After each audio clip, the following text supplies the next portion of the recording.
నేను దివంగత నందమూరి హరికృష్ణ గారు పెద్ద కుమారుడు దివంగత జానకిరామ్ గారి భార్యని నందమూరి దీపికని మాట్లాడుతున్నాను. ఇక్కడికి వచ్చిన ప్రతి ఒక్కళ్ళకి నా నమస్కారాలు తెలియజేసుకుంటున్నాను. ఎన్టీఆర్ గారు అంటే ఒక తెలుగు జాతి ప్రజలలో గుండెలలో ఒక ఎమోషన్. ఆయన రాజకీయాల్లోనూ సినిమా రంగంలోనూ ప్రతి క్షణం ప్రజల గురించే ఆలోచించేవారు. అలాంటి మహానుభావుడు జయంతి సందర్భంగా మనందరం ఇక్కడికి వచ్చి ఈ పుణ్య కార్యక్రమంలో పాలు పంచుకోవడం అన్నది నాకు చాలా ఆనందంగా ఉంది.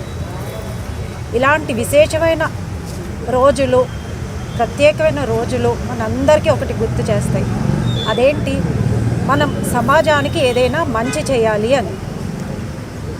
మనము సెలబ్రేషన్స్ అంటే నాయిస్ క్రియేట్ చేయడం కాదు, ఒక పాజిటివ్ ఇంపాక్ట్ని క్రియేట్ చేయాలి.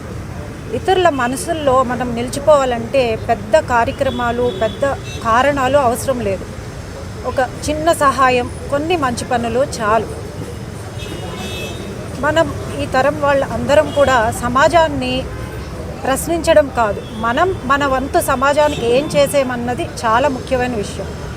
ఇలా పాజిటివ్ ఇంపాక్ట్ క్రియేట్ చేసే మంచి పనులు చేస్తూ ముందుకు సాగాలి. ఇదే పాజిటివ్ స్పిరిట్తో మనందరం ముందుకు వెళ్ళాలన్నది నేను కోరుకుంటున్నాను. ఇక్కడికి వచ్చి ఈ పుణ్య కార్యక్రమంలో పాల్పంచుకున్న ప్రతి ఒక్కళ్ళకి నా మనస్ఫూర్తిగా ధన్యవాదాలు తెలియజేసుకుంటున్నాను.